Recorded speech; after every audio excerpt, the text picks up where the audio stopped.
സാങ്കേതിക ഡിജിറ്റൽ സർവകലാശാല സ്ഥിര VC നിയമന പട്ടിക സർക്കാരിന് സമർപ്പിച്ചു. ഉന്നത വിദ്യാഭ്യാസ പ്രിൻസിപ്പൽ സെക്രട്ടറിക്കാണ് പട്ടിക കൈമാറിയത്. സുപ്രീം കോടതി നിയോഗിച്ച സെർച്ച് കമ്മിറ്റിയാണ് പട്ടിക നൽകിയത്. പട്ടികയിൽ ഉൾപ്പെട്ടിരിക്കുന്നത് 3 പേരാണ്. ഹാൻസ് ജോൺ ചേരുന്നു വിവരങ്ങളുമായി. ഹാൻസ്, ആരൊക്കെയാണ് പട്ടികയിലുള്ളത്?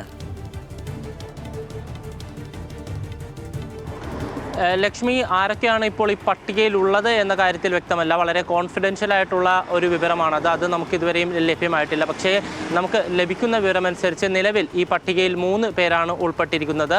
സംസ്ഥാന സർക്കാരിന് നൽകിയിരിക്കുന്നത് ഇപ്പോൾ നിലവിൽ സാങ്കേതിക സർവകലാശാലയിലെ സ്ഥിര VC നിയമനത്തിനുള്ള അപേക്ഷകരുടെ അഥവാ അഭിമുഖം പൂർത്തിയാക്കി അവസാന പട്ടികയിൽ ഇടം പിടിച്ചിരിക്കുന്ന 3 പേരുടെ പേരുകളാണ് ഇപ്പോൾ സർക്കാരിന് കൈമാറിയിരിക്കുന്നത്. ഉന്നത വിദ്യാഭ്യാസ പ്രിൻസിപ്പൽ സെക്രട്ടറിക്കാണ് സുപ്രീം കോടതി നിയോഗിച്ച സെർച്ച് കമ്മിറ്റി ഈ 3 പേരുടെ പട്ടിക കൈമാറിയിരിക്കുന്നത്. ഞാൻ നേരത്തെ സൂചിപ്പിച്ചതുപോലെ തന്നെ സാങ്കേതിക സർവകലാശാലയിലേക്കുള്ള VC നിയമനത്തിനുള്ള പട്ടിക മാത്രമാണ് സമർപ്പിച്ചിരിക്കുന്നത്. കാരണം കഴിഞ്ഞ ബുധൻ വ്യാഴം ദിവസങ്ങളിലായിരുന്നു ഈ സാങ്കേതിക സർവകലാശാലയിലേക്കുള്ള അഭിമുഖം നടന്നത്. ഇതിനുശേഷം വ്യാഴാഴ്ച തന്നെ ഈ പട്ടിക ഉന്നത വിദ്യാഭ്യാസ പ്രിൻസിപ്പൽ സെക്രട്ടറിക്ക് സെർച്ച് കമ്മിറ്റി കൈമാറിയിട്ടുണ്ട് എന്നുള്ള വിവരമാണ് ലഭിക്കുന്നത്. ഇന്ന് വൈകിട്ടോടെ അല്പസമയത്തിനുള്ളിൽ തന്നെ ഈ ഡിജിറ്റൽ സർവകലാശാല സ്ഥിര VC നിയമനത്തിനുള്ള പട്ടികയും കൈമാറും. ഇന്നായിരുന്നു ഡിജിറ്റൽ സർവകലാശാലയിലെ അവസാന അഭിമുഖ ദിവസം. അല്പസമയത്തിനുള്ളിൽ തന്നെ ആ പട്ടികയും കൈമാറും. സുപ്രീം കോടതി റിട്ടയർഡ് ജസ്റ്റിസ് ആയിട്ടുള്ള സുധാംശു ധൂലിയ അധ്യക്ഷനായിട്ടുള്ള സെർച്ച് കമ്മിറ്റിയാണ് ഇത്തരത്തിൽ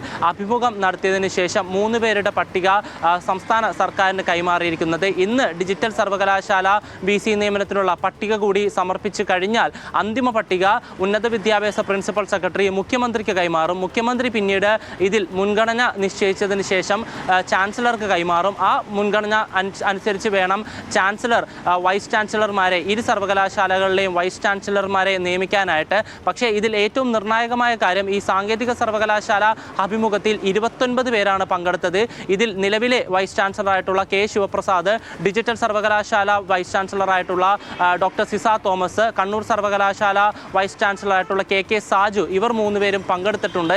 ഇവരിൽ ആരെങ്കിലും ഈ പട്ടികയിൽ ഉൾപ്പെട്ടിട്ടുണ്ടോ എന്നുള്ള കാര്യം നിർണായകമാണ്. ഏതെങ്കിലും തരത്തിൽ ഇവർ ഉണ്ടായിട്ടുണ്ടെങ്കിൽ ഇവർ വീണ്ടും സാങ്കേതിക സർവകലാശാല വൈസ് ചാൻസലർ ആവാനുള്ള സാധ്യതയും കൂടുതലാണ്. എന്തായാലും വരും ദിവസങ്ങളിൽ ഇതുമായി ബന്ധപ്പെട്ട് ഒരു അന്തിമ തീരുമാനം ഉണ്ടാകാനാണ് സാധ്യത. ലക്ഷ്മി, ഹാൻസ് ജോൺ ആണ് വിവരങ്ങൾ പങ്കുവച്ചത് തിരുവനന്തപുരത്ത് നിന്ന്.